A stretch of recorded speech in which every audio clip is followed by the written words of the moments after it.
Basic market laws apply to PC gaming as well. And the main market law you should be aware of is supply and demand. That simply means that if you go out there and buy components which less people want to buy, you're gonna pay a lot less for them. And that's exactly what we've done on this build right here. Now, little disclaimer, this is not the best build you could buy. And I actually don't recommend you copy this configuration, but I think there's a good lesson to be learned here, because this thing ended up being really cheap and satisfying the needs of a certain client of mine, simply because he went with components which other people didn't want. Sometimes for good reasons, sometimes for bad reasons. Let's take a look and see what we have here. So this is a gaming PC, but a lot more productivity oriented than you may have thought. That is because the guy necessarily wanted 64 gigabytes of RAM. And what we got here today is some XPG DDR5 RAM, 6000 MHz, some pretty bad RAM. And it's also not RGB. It is not high performance RAM either. It is the kind of RAM I definitely would never buy, especially since we recently saw those new memory kits on AliExpress and on Amazon, which are so cheap. I've been reviewing a bunch of them on the channel. This is just subpar stuff. However, since nobody wants it, it's now cheaper. And the same can be said for the motherboard. So here we went with an older chipset motherboard. This is an AM5 build with a Ryzen 7 9700X. And we went with an X670E, which we bought brand new because the guy only wanted brand new components. But this thing, since it is from an older gen, was on a massive discount, and we were able to buy it for the same price as we would have paid for a B850, making it an actual decent deal. This is a motherboard I've used actually quite a lot in the past because it has Gen 5 SSD support. Now here today we went with a very nice, very easy Kingston NV3, the best value drive at the moment. So the motherboard is completely useless, but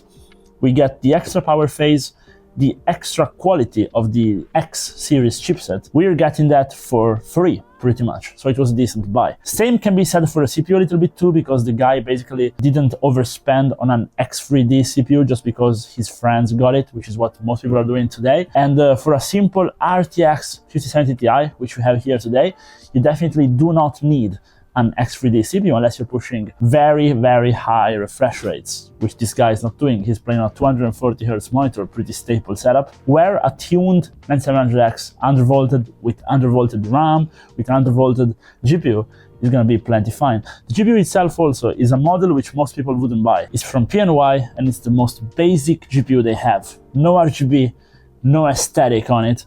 I reviewed it on the channel, and the only negative side, talking about the actual GPU, is it is unnecessarily 3 slots, okay? But that aside, it is a very solid card which runs very cool and very quiet, as you'll see later in the scores. And it is generally quite a lot cheaper than any of the other 5070 Ti's you can find. I recently reviewed a higher end card, the Asus TUF 5070 Ti White, and that was probably the best buy on the mid to high range of customs. But if you don't care about the aesthetics, this thing is going to deliver pretty much the same performance. And if you overclock / undervolt both, as we show on the channel, you're going to have zero performance difference. So this is actually the smart choice to make. What's also really cool is the cooler we've got here. So this is the Enermax Aqua Fusion 2, and it has a small screen where you can read CPU temperature, fan speed, and GPU temperature, but nothing fancy. And the only one market is probably the most competitive market in PC gaming right now, which is good for us, the consumers, because pricing has come crashing down. And now even more known brands like Enermax have to drop their prices. So at the current price, which is well under $100 for a 360 millimeters, only one water cooler with RGB fans and an LCD screen, this thing is insanely good value, especially since it's cooling the 9700X so well. Peak temperature I saw was of just around 70 degrees. This can handle a 9800X 3D fine, but also a Ryzen 9 absolutely fine. Also, Enermax has been improving their design a lot in their all-in-ones, again, partially thanks to how competitive the market is. And at the new pricing I'm seeing, I am definitely recommending a known brand instead of all these Chinese alternatives which are coming out and which I have actually been using so far because they were so much cheaper. Now the main brands are adjusting to the price. So to complete the build, we then went with a Deepcool PSU. Deepcool, if you're in Europe, it's a very good buy right now for power supplies because basically they can't sell anymore in the US, and so they have so much inventory, the prices are very low. So this is a non-modular unit with very strange cables, and if you're fine with it being non-modular and if you don't mind the cables, this thing is cheap and it's worth buying. It's actually a very, very good power supply inside, and they just save the money on the exterior and on the modular side of it. Also, sometimes I prefer a non-modular PSU as a PC builder. I build so many every day. The fact that I can just save time and not have to plug all the cables in, it's nice. Plus, we actually needed pretty much every cable here, because 2 CPU connectors for the motherboard because we have an X670E, and then we also had to use the SATA because we went with a terrible case. This one is the Antec Constellation Wood Edition, pretty much. This is a case I would never buy for myself. I think it's a terrible choice because it comes in at a relatively high price MSRP with no fans inside, and it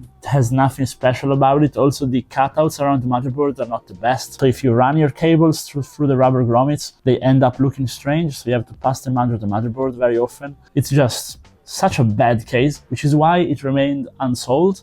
And we were able to buy it for a much lower price than it's supposed to be. And it's why the guy decided to buy it. Now, I'm not judging the person who bought this, but I would have never bought a PC looking like this. Personally, I just really dislike it, even though the curved glass on the front is definitely unique, and it's also very heavy, but I can only wonder what happens if you break it. But we filled it out with fans. We went with Antec on the bottom with 140mm fans, and then we used SDIY fans for the rest. SDIY has actually been making some very good value fans and also PCI extensions. I've been using them on the channel quite a lot. I can actually fully recommend the brand. It's very good. It's a cheap brand, but they make decent quality product for the price, so it's recommended. But the thing is, we had one fan controller for the Antec fans and then one for the SDIY. So we have 2 fan controllers, which means 2 SATA cables, and then we interconnected them to get everything synchronized via the MSI motherboard. But hey, the end result came out decent. I'm also going to show you guys the benchmarks quickly. As you can see, performance is definitely where we want it to be. In the Firestrike, it was actually a little bit higher than I expected it to be. This is stock, so no overclock there. And of course, we overclocked everything and undervolted everything, netting a nice 20% extra on top of that, which makes this PC actually an insanely good performer. And percentage-wise, by going with all these unpopular components, we were able to save 30% off the top of the price, which we would have paid for it, which to some of you may not be worth it due to aesthetic, but I also think it didn't come out looking too bad in the end. Sure, we had to build it in a certain way, but I think it looks decent, and for 30% less, I would probably take it. It's not bad, but I want to hear what you guys think. I especially want to hear if any of you guys are PC flippers. So if you sell computers for a living and you buy, build them and sell them, would you do something like this? Or do you think compromising on the looks or on the chipset too much is gonna act as a deterrent for your buyers and actually make your PC sit? Because this is a very interesting question, because of course, if the PC is for you and if you understand what you're doing, this is a great value. But if you have to sell this, would you buy cheaper components if they have a worse perception on the market, or is that actually going to backfire? Let me know down below in the comments, and thanks a lot for watching so far, and see you guys in the next one. Bye bye.